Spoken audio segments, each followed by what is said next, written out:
नमस्कार, कार्यक्रम मुद्दा में आपका स्वागत है। मैं हूं आपके साथ रविंद्र सिंह। आज बात करेंगे भारत अमेरिका और बदलते समीकरण की। वो दौर खत्म हुआ जब भारत मदद के लिए अमेरिका की ओर देखता था।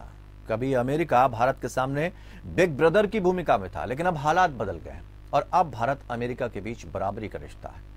अमेरिका भी भारत के महाशक्ति बनने को स्वीकार करने लगा है। अमेरिका ने कहा है कि उसका रणनीतिक हित वैश्विक शक्ति के रूप में भारत के उदय का समर्थन करता है। अमेरिकी प्रशासन के एक वरिष्ठ अधिकारी ने यह जानकारी दी है। उन्होंने कहा कि अमेरिका और भारत की साझेदारी बेहद जरूरी है।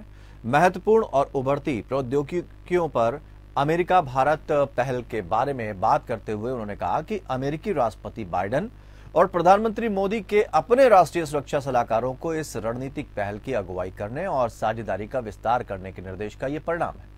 उन्होंने कहा कि पीएम मोदी ने टोक्यो में वैश्विक शांति और स्थिरता के लिए विश्वास की साझेदारी को एक ताकत बनाया।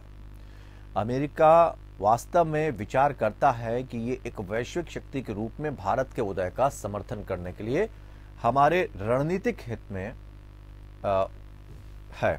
क्वाड के बाद और भारत के G20 के अध्यक्ष के रूप में हम इसे देखते हैं। दरअसल भारत के राष्ट्रीय सुरक्षा सलाहकार अजीत डोभाल ने सोमवार को अपने अमेरिकी समकक्ष जैक सुल्लिवन से मुलाकात की। इस दौरान सुल्लिवन ने कहा कि भारत के साथ सामरिक तकनीकी साझेदारी को अमेरिका गति देगा। वैश्विक विकास और आर्थिक प्रतिस्पर्धात्मकता को बढ़ावा देने और साझा राष्ट्रीय सुरक्षा हितों की रक्षा करने वाली प्रौद्योगिकियों पर साझेदारी को मजबूत करने की जरूरत है। इससे पहले एनएसए डोभाल ने अमेरिका के जॉइंट चीफ ऑफ स्टाफ के चेयरमैन जनरल मार्क्स से मुलाकात की थी और उसके बाद उनके साथ विभिन्न पहलुओं पर महत्वपूर्ण चर्चा भी की थी। ये भारत और अमेरिका की बढ़ती नजदीकियां ही हैं कि बाइडेन के राष्ट्रपति बनने के बाद दूसरी बार पीएम मोदी अमेरिका का दौरा करने वाले हैं। प्रधानमंत्री नरेंद्र मोदी इस साल जून या जुलाई में अमेरिका का दौरा कर सकते हैं। अमेरिकी राष्ट्रपति जो बाइडेन ने मोदी को राजकीय यात्रा का न्योता भेजा है। बताया जा रहा है कि भारत ने इस बुलावे को स्वीकार भी कर लिया। फिलहाल दोनों देशों के अधिकारी दौरे की तारीख तय करने में जुटे हैं। जून और जुलाई के दौरान अमेरिकी संसद के दोनों सदनों की कार्रवाई चलेगी। इसलिए माना जा रहा है कि मोदी अपनी यात्रा में यहां की संसद के संयुक्त सत्र को संबोधित भी कर सकते हैं। इसके अलावा वे व्हाइट हाउस के राजकीय रात्रिभोज में शामिल हो सकते हैं। लेकिन हमें इन दोनों के बारे में सोचना होगा। ट्रंप के साथ एक अलग केमिस्ट्री थी, जिस तरह ठीक उसी तरह की केमिस्ट्री जैसे कि बराक ओबामा की मनमोहन सिंह के साथ थी। अब जो बाइडेन ने ये न्योता भेजा है, उधर इलेक्शन भी होने हैं अमेरिका में, जिसमें देखा जाए तो निक्की जो भारतीय मूल की अमेरिकी हैं वो भी खड़ी हुई हैं और ट्रंप को चुनौती देती नजर आएंगे। सारे समीकरणों को हम समझने की कोशिश करेंगे कि आखिर इस न्योते का मतलब क्या है। दो खास मेहमान हमारे साथ जुड़े हुए हैं। जितेंद्र ओझा जियोपॉलिटिकल एक्सपर्ट के तौर पर अपने अनुभव साझा करेंगे और दीपक वोरा पूर्व राजनयिक के तौर पर हमारे साथ जुड़े हुए हैं। आप दोनों मेहमानों का बहुत बहुत स्वागत करते हैं। जितेंद्र जी, आज आपसे शुरुआत करते हैं और समझने की कोशिश करते हैं कि इस न्योते को हम कैसे देखें। सिंपल सा क्वेश्चन। 2000 सन के आसपास से ही आप देखें कि भारत और अमेरिका के संबंधों में एक जो है उछाल आना शुरू होता है। शुरुआत क्लिंटन के भारत विजिट से होती है। फिर 2001 के से जो है उन्होंने क्या काम किया कि जो बैन लगा रखा था हमारे ऊपर पोखरान 1998 के ब्लास्ट के बाद, वो उठाते हैं और काउंटर टेररिज्म में हमारा समर्थन करना शुरू करते हैं। फिर सिविल न्यूक्लियर डील आता है। लेकिन ये जो विजिट है वो सारे विजिट से अलग है। पहली बार जो है मोदी साहब तो गए हैं वहां पे अमेरिका में हमारे प्रधानमंत्री जी, लेकिन ये पहली बार स्टेट विजिट पे जा रहे हैं। तो ये संबंधों में जो उछाल है वहां से शुरू होती है। सिविल न्यूक्लियर डील की बात करते हैं।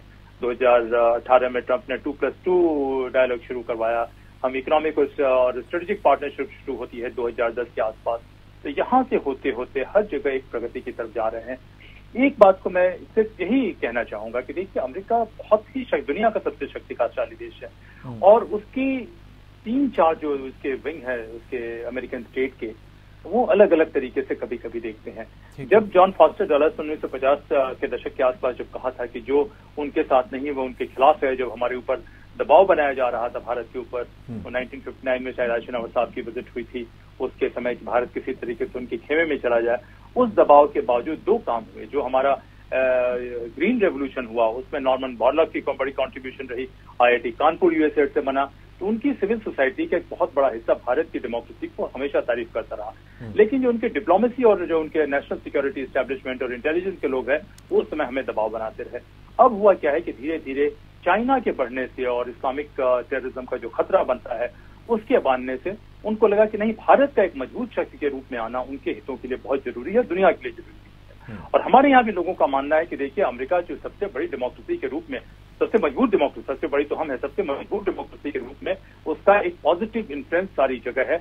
और जैसा आपने कहा कि देखिए, मित्रता जो है बराबर की होनी चाहिए और हमें पेट्रन नहीं, हमें पार्टनरशिप की जरूरत होनी चाहिए। तो इस दिशा में बहुत सारी प्रगति हुई है। लेकिन रविंद्र जी, दो चेतावनी मैं कहता हूं कि जिस ट्रंप साहब ने 2018 में 2+2 डायलॉग शुरू किया, 2019 में उन्होंने जो स्पेशल स्टेटस है ट्रेड का वो खत्म कर दिया। अभी भी अमेरिका में बहुत सारे लोग कहते हैं कि जब एम्प्लॉयमेंट जनरेशन की बात होती है, जब टेक्नोलॉजिकल इनोवेशन की बात होती है, जब क्लाइमेट पीस की बात होती है, तो उनको चाइना से कोऑपरेट करने की जरूरत है। चाइना के बहुत सारे सेक्शन देखिए, कई दफे कहा जाता है कि वो सॉफ्ट डिप्लोमेसी के जरिए, इनडायरेक्ट जरिए, लॉबिंग के जरिए वो अमेरिका पे प्रेशर बना रहे हैं। इन तमाम चीजों में हमें अपने पॉजिटिव चीज को ध्यान रखना है, जो चैलेंजेस हैं उसको भी अपने निगाह में रखना है। लेकिन ये स्टेट विजिट जो है, हर देश को पॉजिटिव चीजें ध्यान भी रखनी होती है और अपने हिसाब से वो अपनी रणनीति, कूटनीति सब बनाते हैं। दीपक बोरा जी, आपके पास आना चाहेंगे। ये जो न्योता है, ये अमेरिका की मजबूरी है या फिर इसके पीछे अमेरिका की कोई रणनीति है? आभारी हूँ, आपने ये मौका दिया अपने शानदार चैनल पर शरीक होने का। आपसे बहुत कुछ सीखता हूँ। मेरे सहयोगी ऊर्जा साहब आपके साथ हैं, जिनकी मैं बहुत इज्जत करता हूँ। इनकी जानकारी टॉप क्लास है। मैं आपको 1940 और 50 में नहीं ले जाऊंगा, वो क्या है, विकिपीडिया में सब पढ़ सकते हैं। लेकिन पिछले 6 महीने में क्या हो रहा है वो देखना चाहते हैं। सर, आज ग्लोबल शत्रु नंबर 1 कौन है? रूस नहीं है। यूक्रेन में जो कुछ हो रहा है होने दीजिए। नॉर्थ कोरिया नहीं है, उसके पास एक न्यूक्लियर प्रोग्राम है, जो हो रहा है होने दीजिए। जवाब आप भी जानते हैं, जवाब मैं भी जानता हूँ, शायद आप भी, ओझा साहब भी और मैं भी। हम नहीं चाहते कि हमारी धरती जो है वो चाइनीज ओरिएंटेड हो, चाइना डोमिनेटेड हो।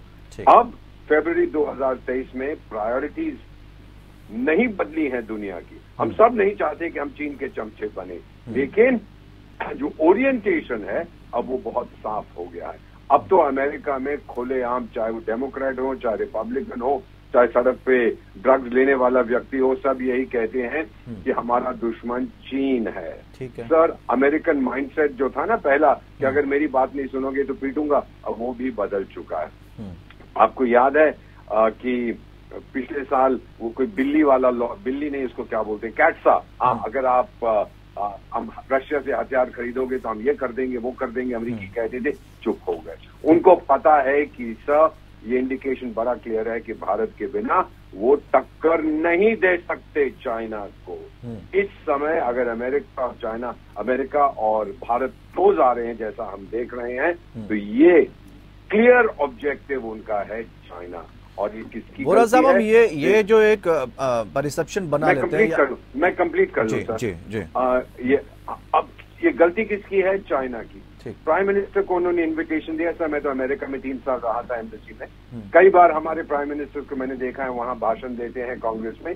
आमतौर में जो कांग्रेशनल मेंबर्स हैं, उनके जो सहयोगी होते हैं, कांग्रेस के बहुत कम लोग होते हैं, वो कहीं और चले जाते हैं अपनी कंस्टिट्यूएंसी में, तो उनके जो सेक्रेटरीज और बाकी सब होते हैं वो सुनते हैं। लेकिन पीएम मोदी साहब जब वहां जाते हैं, बड़े ध्यान से सारे लोग उनकी बात सुनते हैं। और उनको अगर न्योता दिया गया है सर, तो इसका यही कहने का मतलब है कि जो दोस्ती पिछले 6 महीने से बढ़ती जा रही है, अब उसको और ऊपर ले जाया जाए। उसको, जो ये शब्द मैं समझता नहीं हूँ, स्ट्रेटेजिक पार्टनरशिप, इसका मतलब मुझे नहीं आता, लेकिन जो पार्टनरशिप बन रही है सर, वो बहुत मजबूत है। अमेरिका समझ चुका है भारत की जरूरत है। भारत ये मानता है कि दुनिया की सबसे बेहतरीन टेक्नोलॉजी अमेरिका के पास है। हम लीगल तरीके से उनसे लेंगे, चोरी नहीं करेंगे जैसे चीन करता है। अमेरिका को ये विश्वास। ठीक, अब एक क्वेश्चन हम जरूर समझना चाहेंगे। कहते हैं कि चूंकि 3 महाशक्तियों के रूप में रशिया, अमेरिका और चाइना जाने जाते हैं, और बड़े लोगों की कहते हैं कि दोस्ती भी अच्छी नहीं होती है, दुश्मनी भी अच्छी नहीं होती। रशिया पर जितना हम भरोसा कर सकते हैं अभी तक, अमेरिका पर हम उतना भरोसा कर पाएंगे? हम दोस्ती तो उससे जरूर बढ़ा रहे हैं, लेकिन इसके पीछे उसकी अपनी कोई रणनीति ना हो। ये तो आपने जो प्रश्न पूछा है, जब हमने वोरा साहब से काउंटर क्वेश्चन, सॉरी ओझा साहब से, सॉरी गो अहेड। नहीं आपसे ही है सर, आपसे। ओके, जब हमने अमेरिका से दोस्ती करने की कोशिश की है, उसने कहते हैं कि हमारे दांत को तोड़ने की कोशिश की है। ये तो जानते हैं हम सर, ये इतिहास है, मैं कोई नई चीज नहीं बता रहा। लेकिन क्या आज अमेरिका की परसेप्शन बदल चुकी है? हाँ, क्योंकि वो चीन से डरता है। वो देख रहा है कि जो अमेरिकन ओरिएंटेड दुनिया है उसको खतरा है, और इस खतरे को निपटने के लिए केवल एक देश है जिसके पास ताकत है। सर, ये मैं इसलिए नहीं कह रहा कि मैं भारतवासी हूँ, सारी दुनिया ये कहती है। अगर चीन को कोई सबक सिखा सकता है, अगर इस देश को नई technology, state of the art, चाहे स्पेस में हो, चाहे चिप्स में हो, चाहे डिफेंस में हो, चाहे 5G या 6G या 7G में हो, एक ही देश है जिसके पास मैन पावर है, एजुकेटेड लोग हैं, और जिसके पास सेल्फ कॉन्फिडेंस, आत्मविश्वास है कि हम टक्कर दे सकते हैं, वो भारत है। इसीलिए आप देखते जाएंगे कि जैसे जैसे अमेरिका डरता जाएगा चीन से, भारत के करीब आता जाएगा। ये जो डर की हम बात करते हैं, इसको भी हम थोड़ा समझ लेते हैं। अगर एक तरफ वो शक्तिशाली देश है तो वो चीन से डरेगा क्यों? मुझे लगता है कि इसको भी थोड़ा हमें समझना होगा। दूसरी चीज, वो बढ़ावा जरूर देखता है, उगते सूरज को सब सलाम करते हैं। शायद आज वो उगते सूरज को सलाम करना चाह रहे हों। ओझा जी, इस आपसे समझना चाहेंगे इस चीज को। उगते सूरज को सब सलाम करते हैं, भारत से संबंधों को तो वो मजबूत कर रहे हैं। ऐसे ही संबंध यूक्रेन के साथ भी उसने मजबूत किए थे, उसको आगे बढ़ाने के लिए कहा गया था। लेकिन उसके बाद की जो स्थिति आज हम सब देख रहे हैं, चाइना से खतरा जरूर है अमेरिका को, भारत को भी है, लेकिन क्या लगता नहीं कि वही रणनीति जो उस तरफ अपनाई गई है यहां पर भी अपनाई जा रही हो? देखिए, मैं तो वोरा साहब का बड़ा कायल हूं। जब मैं पढ़ाई करता था तब वोरा साहब जो दूरदर्शन के सुपरस्टार होते थे और अफसर होते थे। उन दिनों से लेकर आज तक जो है मैं इनका हमेशा कायल रहा हूं। लेकिन मैं समझता हूं कि देखिए, हर चीज को उसके बैकग्राउंड में जानना बहुत जरूरी है। और मैं कौटिल्य की अगर बात करें, मैं माफ करता हूं, मैं बार बार कॉन्सेप्ट ये करता हूं। मैं थोड़ा सा रोकूंगा ओझा साहब, मैं ये बात इसलिए कह रहा हूं, ये बात इसलिए मैं कह रहा हूं, मैं आ रहा हूं। नहीं, मैं एक लाइन बोल लूं, उसके बाद आप कहिए। फेडरेशन ऑफ अमेरिकी साइंटिस्ट FAS की जो रिपोर्ट है, उसमें अभी दावा किया गया कि जो परमाणु रणनीति या परमाणु नीतियां जो तैयार कर रहा है भारत, वो पाकिस्तान को लेकर नहीं है, चीन को लेकर है। देखिए, यही मैं कह रहा हूं कि पूरी कैसी स्ट्रेटेजिक कैलकुलेशन चेंज हो गई है। एक समय था जब वो ऑब्सेस्ड थे सोवियत रशिया से लड़ने के लिए, तब नेचुरली उनकी सिविल सोसाइटी का जो हिस्सा जो भी कहे, उनकी नेशनल सिक्योरिटी एस्टेब्लिशमेंट जो हमारे ऊपर बहुत होस्टाइल थी। लेकिन उन्होंने चाइना और पाकिस्तान के साथ मिलकर एक नया इक्वेशन बनाया, हम पीछे रहे। तो ये जो है एकदम जो एम्बियंस चेंज हो गया है, जो लार्जर एनवायरनमेंट है वो चेंज हो गया है। और लार्जर एनवायरनमेंट में हम डर और ये बातें तो कहते रहते हैं, लेकिन उन बातों से अधिक, जब मैंने स्ट्रेटेजिक पार्टनरशिप की बात की, इकोनॉमिक पार्टनरशिप की बात की, तो ये स्ट्रक्चर्ड डायलॉग्स हैं जो शुरू हुए, एग्रीमेंट साइन हुए मिनिस्ट्रियल लेवल पे, उससे मैं कह रहा हूँ। और अभी की जो बात आप कह रहे हैं कि ठीक है, चीन के साथ जो है उन्होंने रियलाइज किया कि पूरा इक्वेशन चेंज हो चुका है। अमेरिका आज ग्लोबली उतना पावरफुल नहीं है जितना वो आज से 20 या 30 साल पहले रहा। जब वो अपने वॉर ऑन टेरर की बात करते हैं तो उनकी यूनिवर्सिटीज कहती है कि 8 से 10 ट्रिलियन डॉलर खर्च हुआ। बहुत सारी जगह पे उन्होंने अपने इनोवेशन को रोक दिया, और चीन से खतरा उन्हें साफ दिखाई पड़ रहा है। तो सवाल डर का नहीं है, सवाल है कि एक ऐसा इक्विलिब्रियम बनाए जिस इक्विलिब्रियम में वो भी सुरक्षित रहे। एक बात मैं कहता हूं रविंद्र जी, कि कभी भी ये अंतर्राष्ट्रीय संबंध जो है जय वीरू मॉडल की दोस्ती बिल्कुल नहीं होती है। आप दोस्ती किए हुए हैं तो आप अपने स्ट्रेटेजिक इंटरेस्ट को अपने जो भी नेशनल सिक्योरिटी इंटरेस्ट को ध्यान में रखते हुए हैं। अगर लीडर्स कैरिज्मेटिक है तो इसमें और वो इजाफा कर देते हैं, जो भी गोल होता है उसे और तेजी से बढ़ा देते हैं। तो इसमें हमारे प्रधानमंत्री की रिलेशनशिप उनके तीनों प्रेसिडेंट के साथ बहुत रही, और सबसे अमेजिंग और कैरिज्मेटिक लीडर माने जाते हैं। तो ये हो रहा है। लेकिन कितनी भी दोस्ती हो जाए, हमें एक चीज मैं बार बार कहता हूं कि अमेरिका में कई दफे कई एक पॉलिसीज में कुछ एक अलग अलग एस्टेब्लिशमेंट का प्रभाव रहता है, और ये एस्टेब्लिशमेंट एक नजर से नहीं देखते हैं, ये खुद कोहेसिव तरीके से काम नहीं करते हैं। तो हमें इस बात को ध्यान रखना पड़ेगा। लेकिन उनके जो है अभी जो देखा जाए कि पिछले हाल के कुछ वर्षों में उनके स्टेट डिपार्टमेंट का है या उनके जो सिक्योरिटी एस्टेब्लिशमेंट का है या बहुत सारे जगह से एक बहुत बड़ा तबका है जो हमारे फेवर में है। लेकिन साथ में आप देखें कि जो उनके ह्यूमन राइट वॉच आ जाता है, कोई और आ जाता है, वो धीरे से हमारे खिलाफ कुछ कर देते हैं। कभी कभी धीरे से वो हल्के से पाकिस्तान के एक सेक्शन को रिफर्बिश करने की बात करते हैं, या ह्यूमन राइट पे हमारी थोड़ी बहुत उन्होंने क्रिटिसिज्म की थी पिछले साल।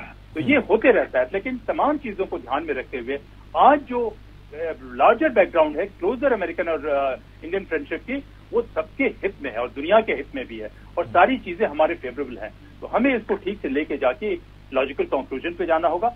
और एक कैरिज्मेटिक प्राइम मिनिस्टर का होना, जिसकी बहुत दुनिया भर में एक्सेप्टेबिलिटी है। मेरे ख्याल से जितने स्टेट्समैन हैं आज की तारीख में मेजर ये में, उसमें सबसे लॉन्गेस्ट सर्विंग हमारे प्राइम मिनिस्टर है। तो ये हमारे पास ये भी एक एडवांटेज है, लेकिन बहुत सारी और एडवांटेजेस हैं। तो उस वजह से इससे बेहतर मौका नहीं हो सकता है कि हम इसे और आगे ले जाए, लेकिन आंख को खुले रखना हमेशा जरूरी होता है कि आप अपने लेकिन कई रिपोर्ट जो दी गई हैं वो भारत के लिए बहुत बेहतर नहीं थी बाइडेन के कार्यकाल में, लेकिन ट्रंप के साथ जो उनकी केमिस्ट्री थी नरेंद्र मोदी की, वो एक बहुत अलग थी। हमें एक छोटा सा ब्रेक हमें यहाँ पर लेना था, यहाँ पर लेंगे हम, उसके बाद वापस लौटेंगे। तो हम थोड़ा सा ये भी समझने की कोशिश करेंगे वोरा साहब से कि जो अभी प्रेसिडेंशियल इलेक्शन होने वाले हैं उसको लेकर भी, उस पर भी इसका असर पड़ेगा अगर मोदी वहां पर जाते हैं, भारत के प्रधानमंत्री, और वहां पर संबोधित करते हैं जाके।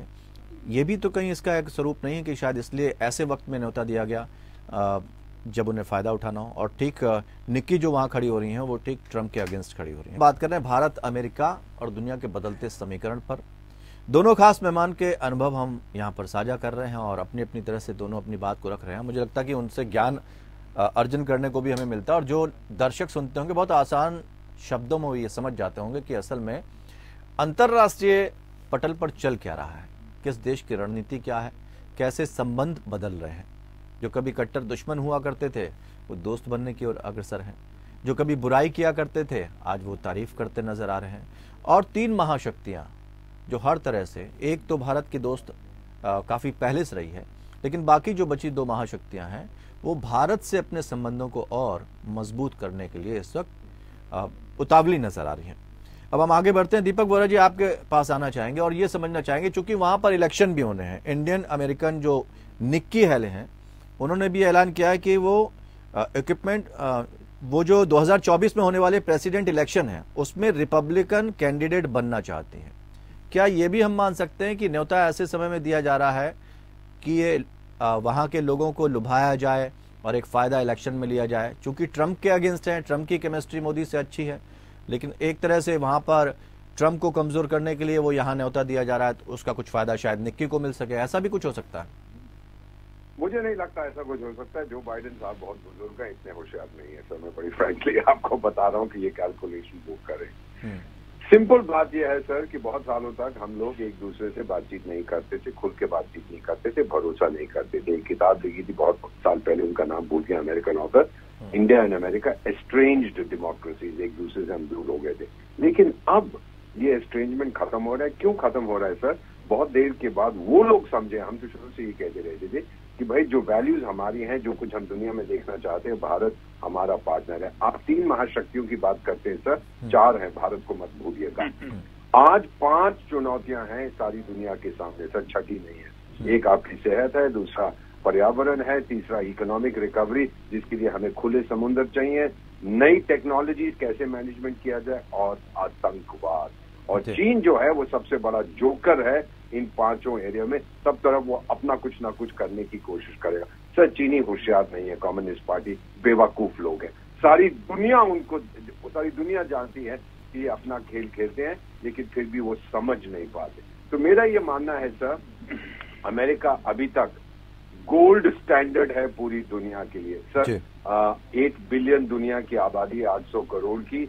आप अगर अमेरिका कहे कल से मैं वीजा खत्म कर देता हूं सर, उसमें से 700 करोड़ से ऊपर तो सीधा प्लेन पकड़ के भाग जाएंगे वहां।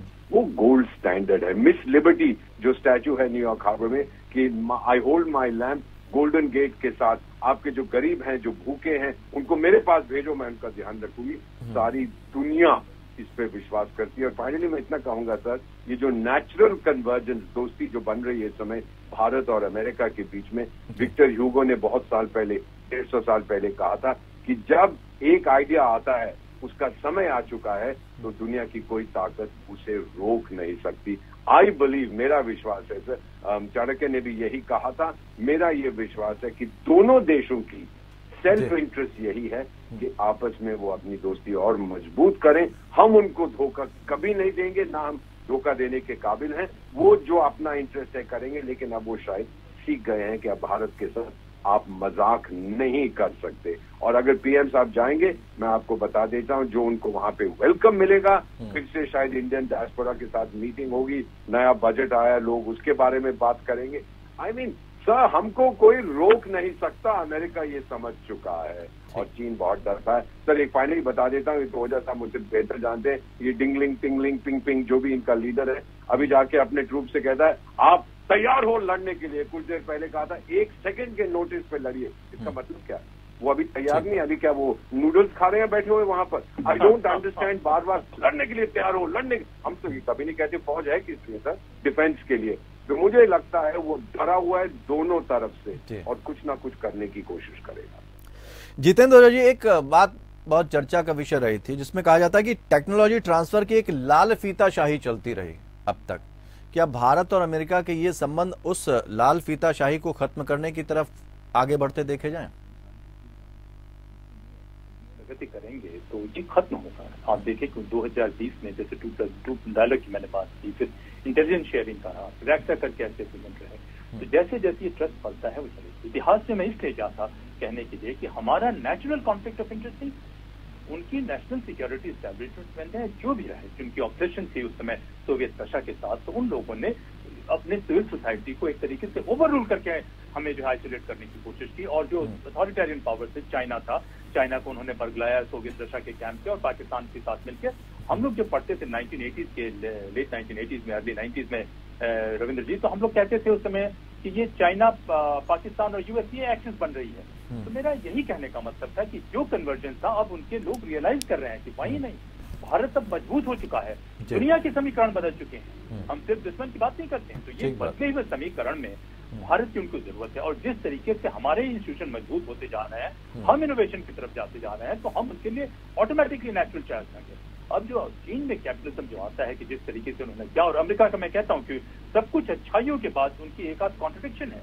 जो कैपिटलिस्ट ग्रीड है अमेरिका का, जिसकी वजह से उन्होंने लेबर लॉज रिफॉर्म किया और बहुत सारा मैन्युफैक्चरिंग चीन को डेलीगेट कर दिया, और चीन ने अपने बहुत सारे वर्क फोर्स को क्या किया, एक स्लेव लेबर की तरह इस्तेमाल किया कि 16 घंटे काम करो, 14 घंटे काम करो, खाना देंगे, ये देंगे और काम करो, और ये बड़ा नेचुरल एडवांटेज उसके लिए निकला। तो देखिए कि अभी भी कुछ एक सेक्शन हमेशा रहेंगे जो चीन के साथ अच्छे संबंधों की बात करेंगे, जब आइसोलेट होगा उसको सबोटाज करने की कोशिश करेंगे। लेकिन जो उनके जेन्युइन नेशनल सिक्योरिटी एस्टैब्लिशमेंट के भी लोग हैं, वो कहते हैं कि उनका स्ट्रेटेजिक इंटरेस्ट भारत के साथ में खाता है। जो सिविल सोसाइटी के लोग हैं वो कहेंगे। लेकिन जैसे आपने लाल फीताशाही की, मैं वही कहता हूँ कि ह्यूमन राइट्स ग्रुप में भी बड़ी लाल फीताशाही है। नेटो की ये लाल फीताशाही ही रही जिन्होंने खाम खाम में अपने आप को एक्सपैंड करने के लिए ये कॉन्सेंट्रेशन मोड ले लिया। तो इन तमाम फॉल्ट लाइन्स को भी हमें ध्यान में रखना है और ध्यान में रख के उसे नेगोशिएट करना है। जैसे बोरा साहब से मैं बहुत इत्तेफाक करता हूँ, देखिए वो बहुत पावरफुल है। जो स्टैच्यू ऑफ लिबर्टी का उन्होंने जिक्र किया, उनके इंस्टीट्यूशन की इंटेग्रिटी का जिक्र किया, वो परफेक्ट नहीं है, लेकिन फिर भी दुनिया में बहुत सारे जगह से वो बहुत अच्छे हैं। आज भी लोग माइग्रेट होना चाहते हैं तो अमेरिका माइग्रेट होना चाहते हैं, कोई चाइना। समय चूंकि इतना ही है हमारे पास, तमाम चीजों को ध्यान में रखते हुए हमें नेगोशिएट करना होगा। रविंद्र जी, बहुत बहुत शुक्रिया आप दोनों खास मेहमानों का इस चर्चा में शामिल होने के लिए। और आपको बता दें कि सितंबर में G20 शिखर सम्मेलन अभी होने वाला है और दुनिया भर के देश बाइडेन समेत वहां पर आएंगे। भारत एक मंच से अपनी सारी बातों को रख रहा है और जिस तरह से अपनी बात को रख रहा है, दुनिया को उस पर भरोसा है कि भारत जो कहता है वो करके दिखाता है। ये बात शायद अब अमेरिका को भी समझ में आने लगी है कि एक उभरती हुई बड़ी शक्ति के रूप में भारत सामने आया है और चीन से अगर कोई मुकाबला कर सकता है तो वो भारत कर सकता है। ऐसे में भारत को एक और मजबूत दोस्त मिलने जा रहा है अमेरिका के रूप में, और अगर दोनों साथ आते हैं तो निश्चित तौर पर इन समीकरणों को और मजबूती मिलेगी और साथ ही भारत की जो अपनी पहचान है उसमें और चार चांद लगेंगे। तो इस दोस्ती की मजबूती की बात भी कही जा रही है, लेकिन देखना है कि अभी काफ़ी कुछ होना बाकी है। और जो कहा जा रहा था कि भारत दुनिया की बड़ी शक्तियों में शुमार होगा, उस तरफ हमारा बहुत सख्त कदम, मजबूत कदम बढ़ चुका है और हम एक बड़ी शक्ति के रूप में दुनिया के सामने आ चुके हैं। फिलहाल इतना ही, नमस्कार।